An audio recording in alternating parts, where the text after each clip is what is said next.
नमस्कार. मी जयश्री देसाई.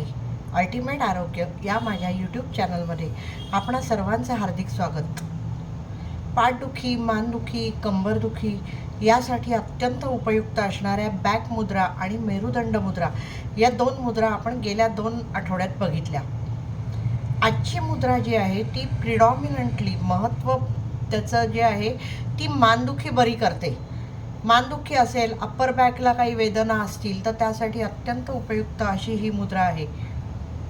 मात्र तिचा फायदा तेवढ्यापुरता मर्यादित नाही.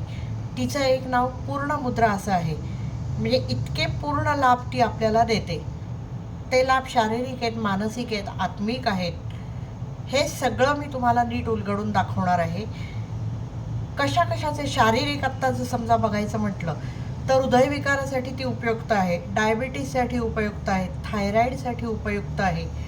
मानसिक समस्या ज्या असतील, मूड स्विंग्स असतील, नकारात्मक भावना असतील, पटकन डिप्रेशनच्या लेवलपर्यंत जात असाल, स्ट्रेस असेल तर या सगळ्यासाठी सुद्धा ही मुद्रा उपयोगी पडते. पूर्ण मुद्रा. पूर्ण मुद्राचा एक अर्थ असाही आहे की जी पूर्ण लाभ देते आणि दुसरा अर्थ असा आहे त्याचा की आपण पूर्ण श्वास घेणं आणि सोडणं हे दोन्हीही या मुद्रेमुळे शक्य होतं आपल्याला आणि त्याचे अर्थातच शारीरिक लाभ होतात. त्यामुळे ब्रह्ममुद्रा किंवा पूर्णमुद्रा असं या दोन्ही या मुद्रेचं नाव आहे आणि जी आज आपण बघणार आहोत. ब्रह्ममुद्रा का? मी पूर्णमुद्राचा अर्थ सांगितला. ब्रह्ममुद्रा का? तर ब्रह्मदेव हा या सृष्टीचा निर्माता आहे असं आपण मानतो. ब्रह्मज्ञानी असा शब्द वापरतो. ज्ञानाचा तो आगर आहे. हे ज्ञान मिळवायचं असेल तर बुद्धी तल्लख पाहिजे, मन एकाग्र पाहिजे. हे सगळं या मुद्रेने आपल्याला शक्य होतं. आणि दुसरं त्याचं रिझन असं आहे, दुसरं कारण असं आहे की ब्रह्मदेवाला 4 तोंड आहेत असं आपण मानतो. या मुद्रेमध्येही आपण मान 4ही दिशांना फिरवत असतो आणि त्याच्याहीमुळे 4 दिशांचं हे आपल्याला ह्याच्यात मिळतं. म्हणूनही हिचं नाव आहे ब्रह्ममुद्रा. मात्र हे जे झाले हे वरवरचे अर्थ झाले. याच्यात अनेक गूढ प्रतिकात्मक अर्थसुद्धा दडलेले आहेत. आणि ह्या आत्तापर्यंत ज्या मुद्रा आपण बघितल्या त्यात हीच मुद्रा अशी आहे ज्यात आपण नादयोगाचाही वापर करतो, कारण आपण बीजमंत्रांचा वापर ह्याच्यात करतो. त्यामुळे कृपया हा एपिसोड शेवटपर्यंत बघा. तुम्हाला त्याचा नक्की फायदा होईल आणि फायदा हो न हो समजून घेण्यासाठी सुद्धा ही मुद्रा अतिशय छान आहे. सुरुवातीला आपण ती कशी करायची ते बघूया. कोणत्याही सुखासनात, पद्मासनात, अगदी खुर्चीवर बसा. श्वासावर लक्ष केंद्रित करा. हात मांड्यांवर असे, डोळे बंद, पाठ, मान हे सगळं शिथिल, पूर्ण शरीर शिथिल, कारण आपल्याला मान फिरवायचे. आम्ही ती स्टिफ ठेवून तर चालणार नाही आपल्याला.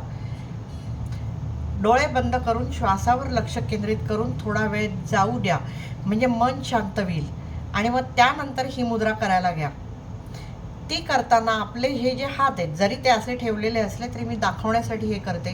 हे जे हात आहेत त्यातला हा अंगठा जो आहे हा करंगळीच्या मुळाशी लावायचा आणि त्याच्यावर हे 4 बोटं बंद करून मूठ तयार करायची. आपल्याला सवय नसेल तर ह्याचाही पटकन जमत नाही. सराव करून बघा, एक प्रयोग म्हणून करून बघा. जितकं स्वास्थ्य चांगलं हवं असेल तितका ही बोटं जेवढी तुम्हाला फ्लेक्झिबल करता येतील तेवढी करा. या मुद्रेमध्ये आपण ही अंगठा म्हणजे अग्नितत्व, जलतत्वाच्या मुळाशी लावतो, करंगळीच्या मुळाशी लावतो, त्याच्यावर 4 बोटं बंद करतो आणि मग मी तुम्हाला त्याचा फोटोही दाखवते. हे दोन्ही हात असे धरून आपण आपल्या बेंबीच्या तिथे ते ठेवायचे. तुम्हाला आता फोटो दिसत असेल त्याप्रमाणे ते हात ठेवायचे. तिथे दीर्घ श्वसन चालूच ठेवायचं आहे. मान सैल आणि मग त्याच्यानंतर पहिल्यांदी मान उजवीकडे वळवायची आहे. 1 2 3 4 5 6 असे आकडे म्हणेपर्यंत ती उजवीकडे वळवायची. मी करून दाखवणार आहे. आत्ता आधी सांगते. ही 6 आकडे होईपर्यंत ती उजवीकडे वळवायची. उजवीकडे वळवताना श्वास घ्यायचा आणि परत ती सेंटरला आणताना श्वास सोडायचा. मात्र तो श्वास सोडताना असा उच्चार करत आणायचा. नंतर डावीकडे वळवायची. असे 6 आकडे श्वासाचे मोजायचे. तो सोडताना असा आवाज करत ते सेंटरला आणायचं. त्याच्यानंतर असेच श्वास घेत डोक्याकडे वरती बघायचं आहे आपण, आणि तो खाली येताना ई असा उच्चार करायचा आहे. आणि चौथ्या ह्याला आपण असे 6 आकडे म्हणेपर्यंत श्वास घेत ही जी हनवटी आहे ती इथे जो आपला खड्डा असतो तिथे लावायचा प्रयत्न करायचा आहे. आणि वरती घेताना असा मचा उच्चार करायचा आहे. जसं आपण ओंकार करताना म लांबवतो तशा टाईपचा मचा उच्चार करायचा आहे. म्हणजे प्रत्येक वेळेला चारही दिशांना तोंड फिरवायचं आहे आणि पुन्हा सेंटरला आणायचं आहे. म्हणजे कुठेही तुम्ही भरकटलात तरी तुम्ही मूळ परत सेंटरला तुमच्यामध्ये तुम्हाला आणायची ताकद या मुद्रेमध्ये आहे. त्यामुळे ही ब्रह्ममुद्रा आता मी करून दाखवते तुम्हाला. हात मी तुम्हाला दाखवलं हे असं, हे आता कॅमेरामध्ये तुम्हाला दिसणार नाही मी कुठे ठेवते ते. बेंबीच्या इथे हे असे हात ठेवायचे, हे जोडलेलं पाहिजे. त्यामुळे ते हे आपोआपच कोपरं वर उचलली जातात. असं नाही धरायचं आहे, हे असं धरायचं आहे. हे असं बेंबीच्या इथे ठेवायचं आहे आपल्याला. त्याच्यानंतर डोळे मिटून श्वास घेताना, पण मी आता डोळे उघडे ठेवून दाखवणार आहे.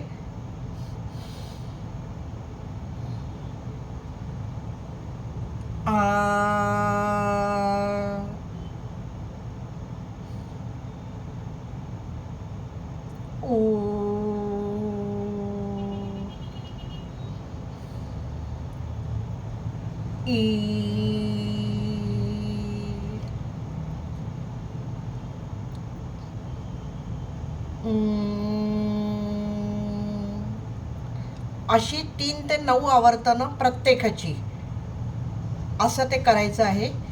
किंवा काही जण 6 आवर्तनं असंही सांगतात. तुम्हाला जेवढं शक्य आहे ते करा. किमान 6 आवर्तनं जर करू शकलात तर चांगलं आहे. प्रत्येक ठिकाणी म्हणजे 1 2 3 4 असं झालं की ते 1 आवर्तन झालं.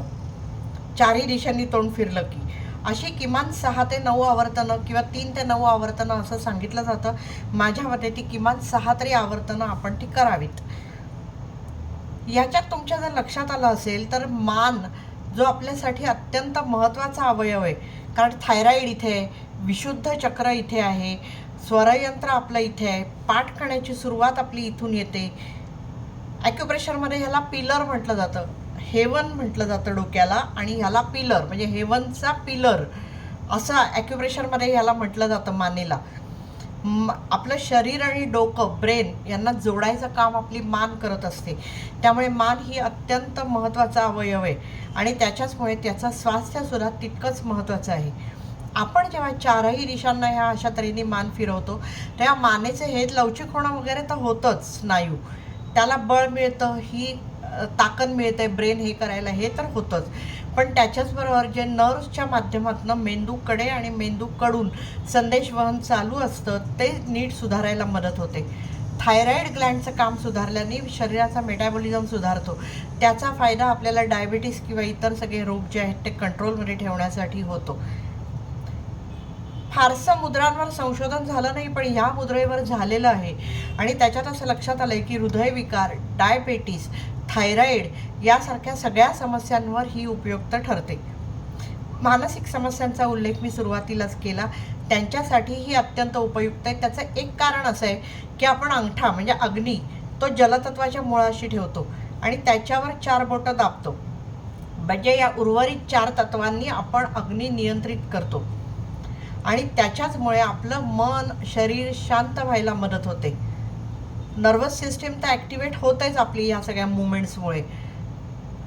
शरीर आणि मन शांत झाल्यावर आपल्याला स्ट्रेस लेवल कमी करायला, मन शांत एकाग्र करायला मदत होते. दुसरा याचा एक अर्थ असा आहे की आपण चारही दिशांना बघतो. आपल्याला माहिती असेल की आपल्याला स्ट्रेस आहे, म्हणजे अनुभव असेल आपल्याला स्ट्रेस असतो, आपण कावलेले असतो आपल्या कामांनी किंवा ह्याच्यामुळे. त्याच्यामुळे आपण फार पटकन प्रतिक्रिया देतो, आपण प्रतिसाद नाही देत, आपण रिॲक्ट करतो, रिस्पॉन्ड नाही करत. आणि त्याच्यामुळे कोणतीही सिच्युएशन जी सहज कंट्रोलमध्ये येऊ शकली असती ती आपण बिघडवून ठेवतो, कारण आपल्याकडे तेवढा पेशन्सच नसतो. आपण दुसऱ्याचा गोष्ट एवढा पेशन्स नाही की दुसरं काय म्हणतोय ते समजून तरी घ्या. ही मुद्रा आपल्याला ते शिकवते की तुम्ही चारही दृष्टिकोन बघा आणि मग तुम्ही तुमचा दृष्टिकोन ठरवा. पटकन रिॲक्ट करू नका. त्यामुळे चारही दिशांना बघून तुम्ही तुमच्या स्वतःमध्ये येता आणि मग रिस्पॉन्ड करता, प्रतिसाद देता. आणि त्याच्यामुळे आपल्याला त्याचे भावनिक मानसिक लाभ होतात. आपल्याला माहिती आहे 70% रोग जे आहेत ते सायकोसोमॅटिक आहेत, जे आपल्या मनाशी निगडीत आहेत. ते सुधारायला यांनी मदत होते.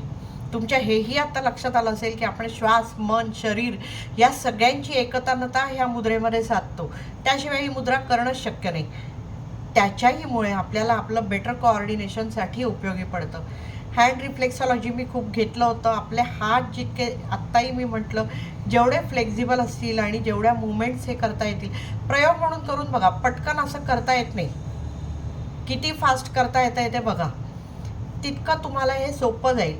हात जेवढे लवचिक राहतील तेवढं तुमचं स्वास्थ्य सुधारायला तुम्हाला मदत होईल.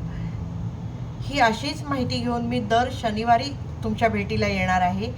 मात्र ती तुमच्यापर्यंत पोहोचावी यासाठी तुम्ही हे चॅनल लाईक, शेअर आणि सबस्क्राईब करणं गरजेचं आहे. ते तुम्ही कराल अशी मला आशा आहे. करा अशी माझी विनंती आहे.